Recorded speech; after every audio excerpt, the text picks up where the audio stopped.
Welcome to the Build a Glamping Business from the Start show. I'm Augusta. And I'm Carrie, and we'd love for you to follow along as we start a glamping business. You're going to get valuable advice, lessons learned, and a ton of inspiration. Welcome to episode 3. Today we're going to talk about zoning and permits. That's right. It's going to be an interesting discussion because zoning and permits is really foundational to where you're going to put your glamping site. Yeah, so there's a lot to go with zoning. Stick with us till the end and check out our land hacking tip of the day. Yeah, so Augusta, what do you think? Zoning or permits first? Well, you have to know the zoning before you know the permits. So when you start looking at land to set your ground up on, you need to first look at the zoning before you do anything else. Before you move forward, look at the land and then look at that zoning. If it's zoned residential or industrial, chances are you're not going to be able to set up a glamp ground on it. If it's industrial, not really sure you'd want to anyway. But if it is set, sometimes agriculture or recreational for sure. But then you'll need to look at your county or city's use chart and see what kind of permits you need to pull for that property. The rules or the code, where you find that, you could find that generally with your county assessor's office, sometimes code enforcement or planning and engineering. But you definitely want to know all the permits that you'll need to pull to be able to set up and what their requirements for those permits are. Some of them might require a driveway permit, some of them might require bathrooms or showers, emergency vehicle access, that kind of thing, depending on how many tents you set up. There's all the rules. So you're going to want to, build a relationship with those planners, either at your city or county level, and then take a look at the state. Sometimes the state has a little bit different rules for those things. Typically what you're going to find is the city is stricter than the county, and the county is stricter than the state is going to be. But it's very much like building anything else. You have to do it in the right area, or it could cost you pretty much everything. Yeah, for sure. And I know when you're looking at how land is zoned so that you know exactly what permits you're going to need, you do need to have either a parcel number or you need to have an address. When you go into the county, when you're looking land up, you're going to be using usually what's called a GIS system, which is a geographical information system. And that is pretty standard for most counties. I think we've seen a few that don't have those and they're just a little bit behind technology wise, but most counties are going to have that here in the United States. So you can look it up by the address and or the parcel number, and that will show you a map. And it's usually going to be color coded. Different areas that are zoned different ways are going to be different colors. So it's usually pretty easy to read. You might have to turn on different layers of the map in that GIS system to get to what you're looking for as far as how that parcel is zoned.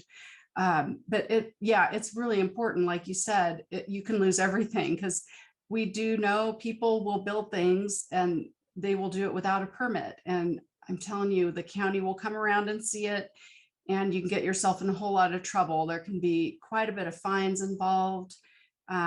It's just not worth doing it. It's just worth taking a little bit extra time, making sure you've got your zoning right, and then applying for the proper permits as you're going forward. Yeah, absolutely. And you'll need to figure out as you're doing that, what your business really is. Is it a campground? Is it an Airbnb? Is it an ADU? ADU, by the way, is an accessory dwelling unit.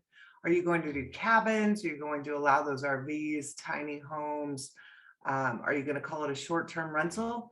Since short-term rentals are actually relatively new to the government world, a lot of places are still coming up with their rules, taxes, and fees for those. So that may not be a great direction to go with it. I know as Carrie and I have searched through what the best thing for us to call it, we actually discovered a new one because the counties that we were looking at don't really allow some of the things we're looking for, or they don't allow us to do it in a financially feasible way. Do you remember what that terminology was, Carrie? I'm trying to think of what that was. I cannot recall. But you Oh. dig through and make sure that whatever you call it matches the definition of what you're looking to do. And then again, talk to those planners. If there's somebody around you that you know has already set one of these up in the county or the city that you're looking at, talk to them, see what they called it, see what they had to do. There are occasions that counties will, in order to give you the permit, they will want you to do like road improvements or put up gates or clean something up or run utilities out there. That stuff gets really expensive, and you're going to want to know that before you purchase property, or before you just get too far into things.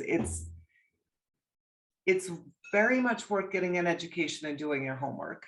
Yeah, definitely. And I think what we've discovered, Augusta, is that one of the things that you shouldn't do is really start your search based on the price, the location, and the size of the property. I think most people are going to tend to want to start looking that way, but really, you really should start with how the properties are zoned.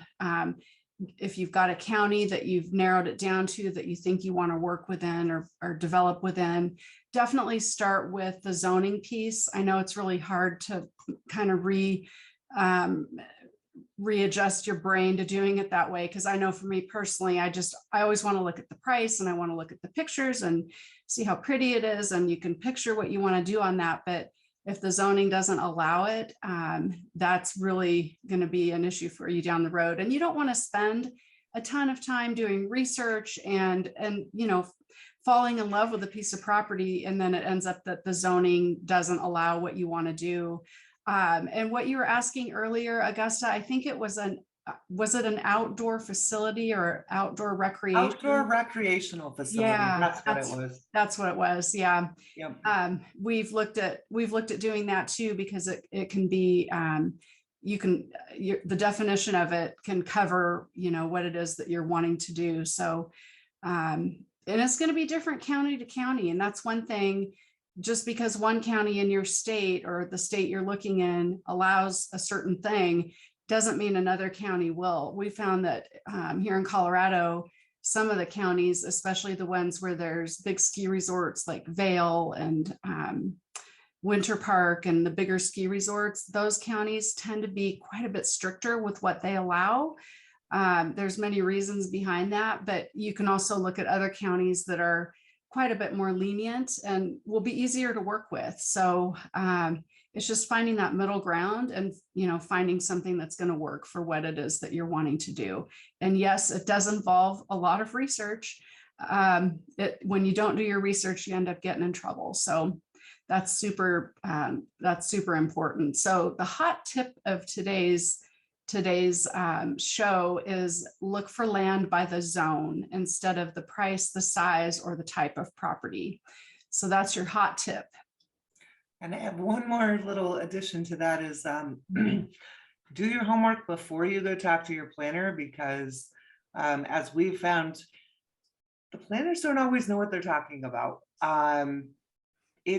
It's actually a little bit disappointing and a little scary when one tells you one thing and somebody else tells you something else.